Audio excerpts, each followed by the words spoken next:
Hi, everybody. My name is Steve Hansen, and welcome to the channel. This is a channel that talks about racing, NASCAR, dirt tracks, racing in general. And we're not even 24 hours removed from the opening race of the season for NASCAR in the clash that was ran at Bowman Gray last night.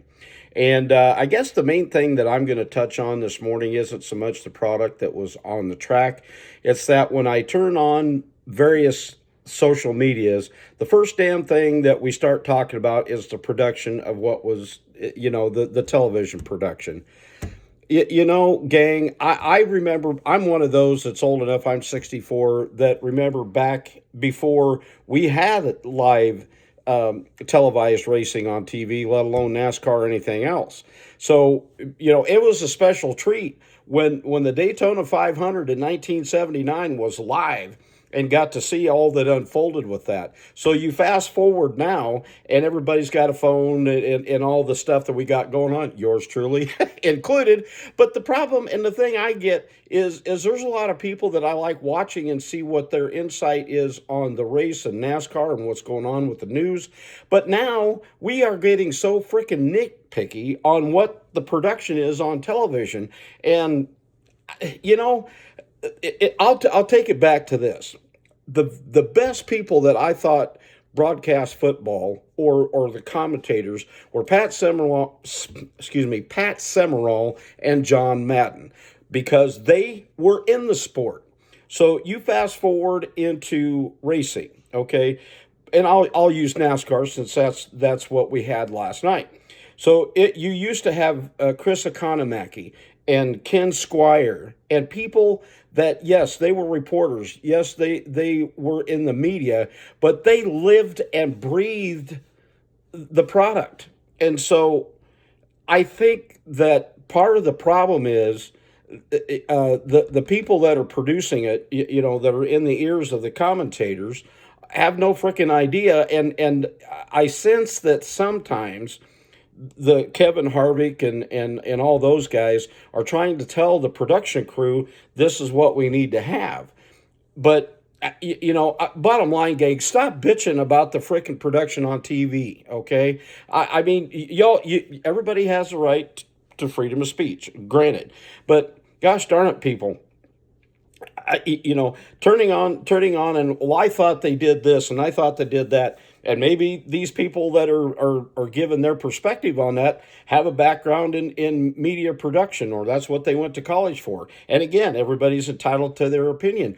But the whole base of this gripe that I have, folks, is you continue to bitch about it, okay? Pretty soon it goes away because sponsors will see this that sponsor the program, or they will have a say so. Well, the public doesn't want to see this, or the public doesn't want to see that. I remember back in the day when they said they went through the field. Okay, they went through the field. The TNN and some of the other productions that used to carry the races, when they went through the field, they covered everyone for a little bit of time so that their sponsors got a little bit of airtime. Yeah, there are cars that do not always get up to the front, sometimes never get up to the front. But at one point in time, there was an effort made to cover everyone in the race during the race. When they went through the field, they went through the field. It wasn't down to the 15th or 20th place. And yes, there were accidents or things that happens, commercials and that kind of thing. But when they came back, they picked up where they were. So at least some point in the broadcast, all of the teams, all of the cars, all of the drivers got covered for just a little bit. And that made a world of difference. And I think that's another reason that some of these teams have a hard time keeping sponsors. And that's kind of another thing that we'll morph into, but is the cost of racing these days. Now, last night, it was a decent race. It was what it was, gang. You got 3,000-pound cars running in the rain at a little bull ring at Bowman Gray, and what the hell else did you expect? Oh my God, they shouldn't have ran it, or whatever. I don't know if y'all noticed, but through some points of those, if you've seen the windshields in the cars, they were fogged over because they don't have blowers in there. They had these little air ducts that kind of run air in there, but Man, the drivers did the best they could. The teams did the best they could. NASCAR did the best they could. Bowman Gray did the best they could.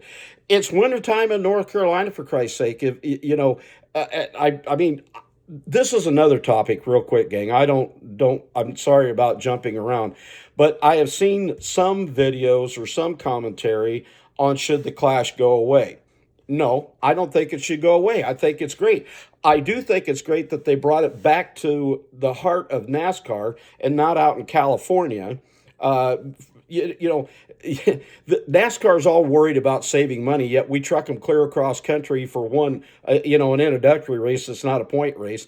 And they truck them down last year. They went down to Mexico, yet we built this car to save money. We've done all these things that NASCAR's done to save money.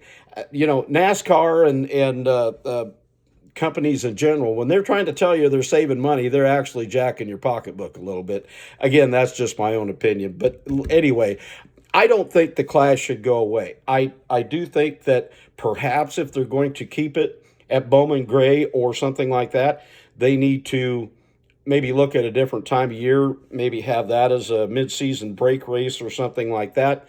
Or for some that were talking about taking it back to Florida, take it to New Smyrna or a short track down there.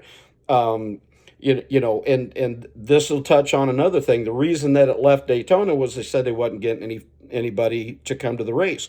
Well, gang, that's a twofold problem, because when I was there the last year that the NASCAR Goodies Dash Series ran with NASCAR, I was there with BG Motorsports. We had two cars in that race. And I was walking through the garage area, or not the garage area, between where the Cup guys or people with their motorhomes, the drivers and team owners and such with their motorhomes, and the Cup garage where there's an alleyway, or used to be. But I was walking through there with a guy by the name of Scott Bryant, who is a former crew chief. He's a CEO. He owns or is part of a coatings company now.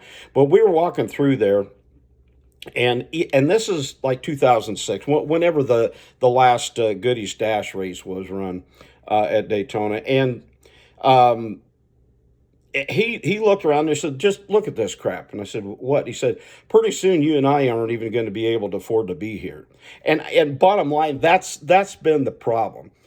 And everybody deserves to make a dollar, but everything from hotels to restaurants to what have you would jack prices up. And so a family, for a long while, their income matched what they could afford to do.